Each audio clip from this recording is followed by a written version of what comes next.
Ayaw na tumigas. Ito lang ang ginagawa ko mga idol. Kung gusto mong malaman, tapusin ang ating video. Once again, please do me a favor. Please do subscribe and click our tiny notification bell so that you'll be updated every time we have a new upload videos. Disclaimer din po, ang videos po natin ay para lamang po sa may bukas ang kaisipan at may malawak na pang-unawa. Kung wala po tayo nito, maaari na lamang pong mag-skip at mamili ng mga videos na nararapat para sa inyo.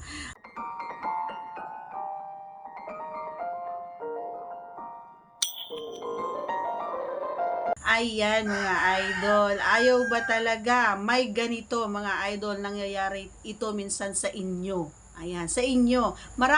Minsan marami talagang na nangyayari sa inyo na hindi nyo alam ang nararamdaman namin mga girls.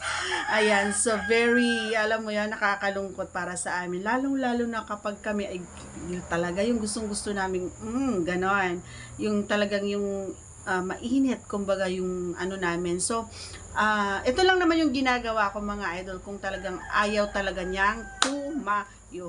Ganito lang yun kasimple. Ang ginagawa ko kasi syempre mag-freshen up tayo, maglinis tayo, and then magsuot tayo ng napakaganda at napakaaliwala sa mukha, sa mata niya, or alam mo yon yung talagang yung dating mga ginagawa mo ay ibalik mo, kumbaga hindi yung pagdating niya, amoy ka. So, hindi ko naman sinasabi na kailangan ganun palagi.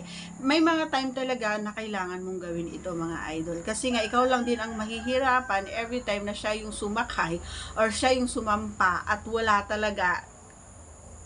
Promise, nangyayari talaga ito sa inyo boys. Hindi ko alam. Yung talagang kahit na anong gawin namin ay hindi talaga siya. Pero para sa akin naman, kasi may friend akong ganon. Yun talaga ang kwento niya. Lahat daw ginagawa niya na pero wala pa rin.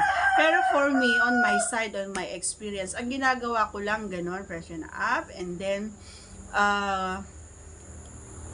kahit siya, ayan, binabangon ko siya, or minsan, iniisip ko yung ibang place, ganon, especially sa banyo, gano'n. Doon, ayan yung mga place na talagang masasabi mo na hindi talaga siya aayaw at talagang tatayo siya.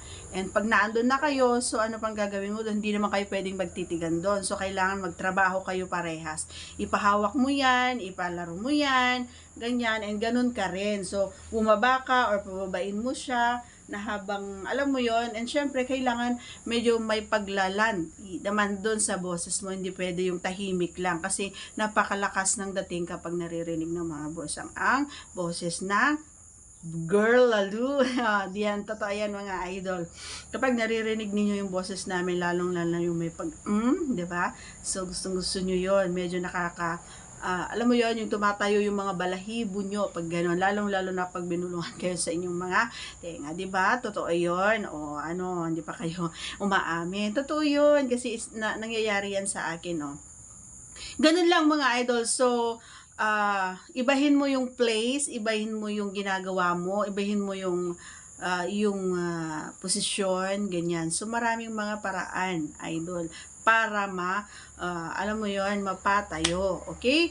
And syempre, in the end, kayo lang din naman parehas ang magkakasundo at magkakaintindihan, lalo na kapag naramdaman niya na ginagawa mo yung best mo. So, no choice siya kundi sabayan yung gusto mo. At syempre, in the end, malay mo, magsabay pa kayong matapos, di ba? At magsasabi na, ay, naku, ang sarap talaga. Ang galing mo talaga, baby. Ganon, okay? So, that's all for today's video. Once again, if you are not yet connected, please do subscribe and click our tiny notification bell so that you'll be updated every time we have a new upload videos. Thanks for watching, everyone. See you again on our next vlog. Bye!